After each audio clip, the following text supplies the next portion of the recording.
Good morning.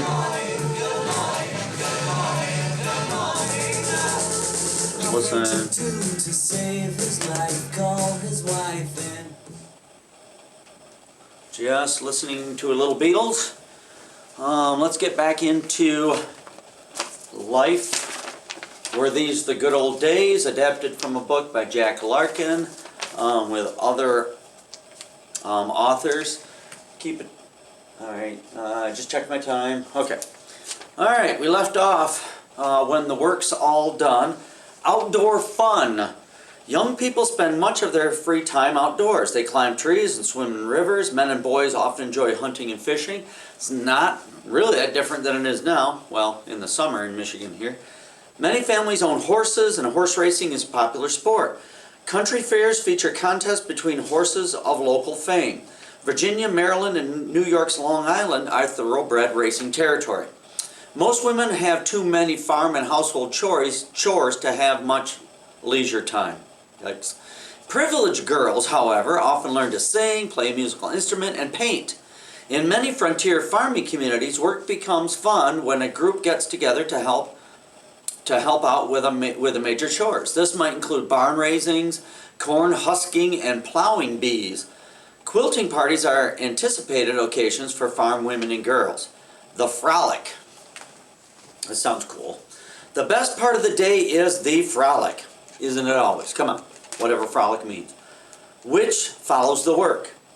Before the frolic, a young man chooses a partner for the evening. Okay, here we go. Which is bound to include a lot of dancing and drinking.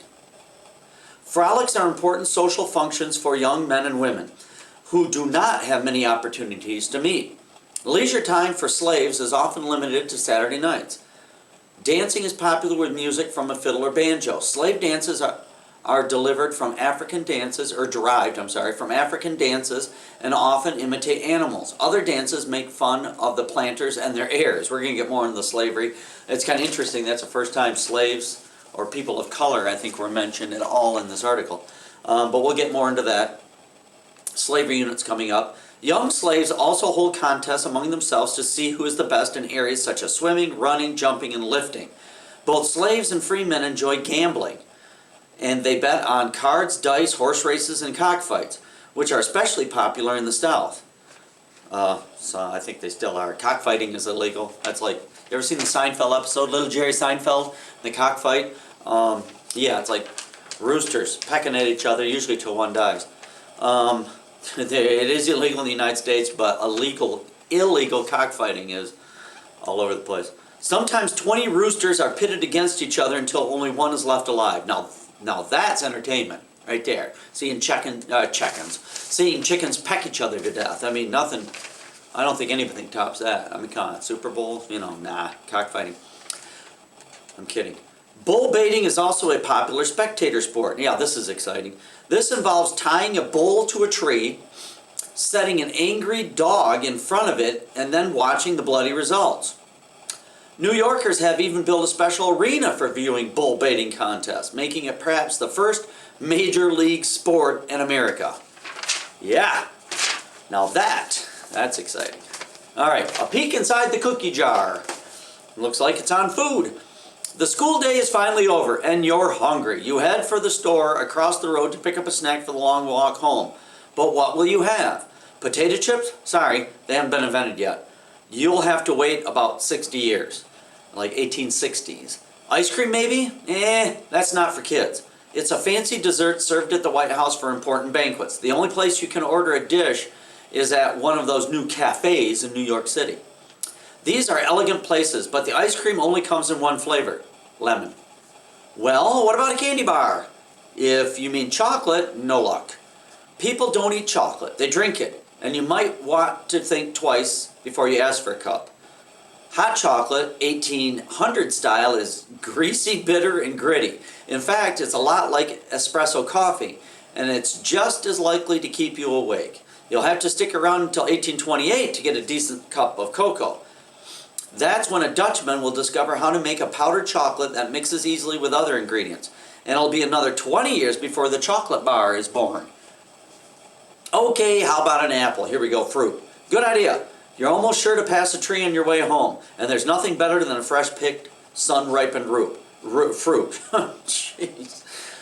But don't worry, living in 1800 doesn't mean you have to give up junk food completely. Popcorn has been an American specialty since before Columbus's arrival.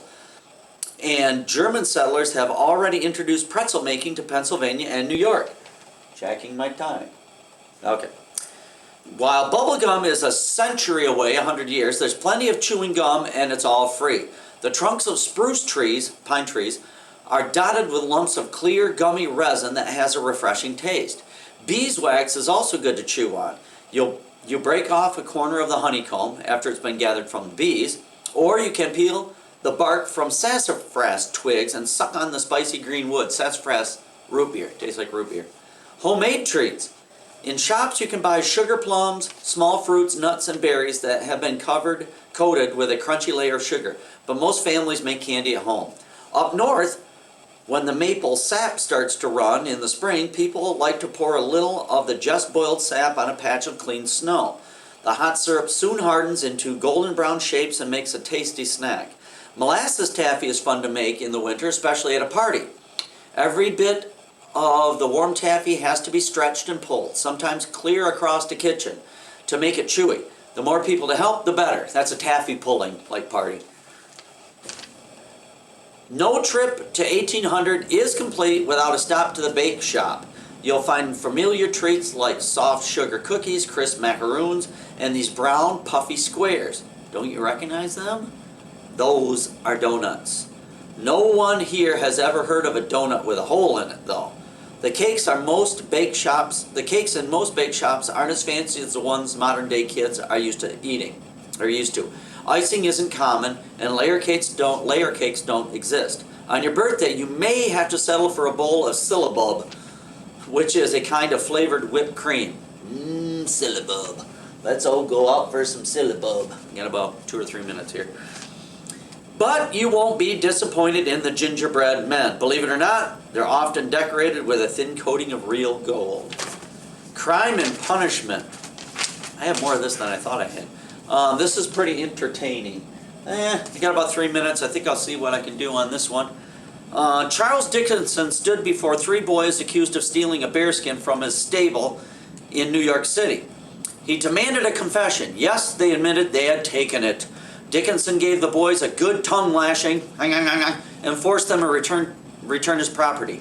Today, the story would probably have ended there, but this theft took place around 1800, and Dickinson insisted that the boys, who were all younger than 14, be brought to trial. One pleaded guilty, the other 2 were found guilty by a jury. At that time, children over the age of 7 were seen as adults in the eyes of the law. So the boys were sent off to do 3 years of hard labor in one of the crowded early prisons. These prisoners who broke the rules were subject to frequent and legal beatings by prison guards. Sometimes juries took pity on young people and acquitted them or gave them light sentences. In other cases, children and teenagers were punished as adults, even sentenced to death. So it is possible, or it was possible. I think I'll come back to this, maybe 4-part video series, maybe on the part 4, the next one, I'll finish reading this. Pretty cool stuff. We'll come back to it. Thank you.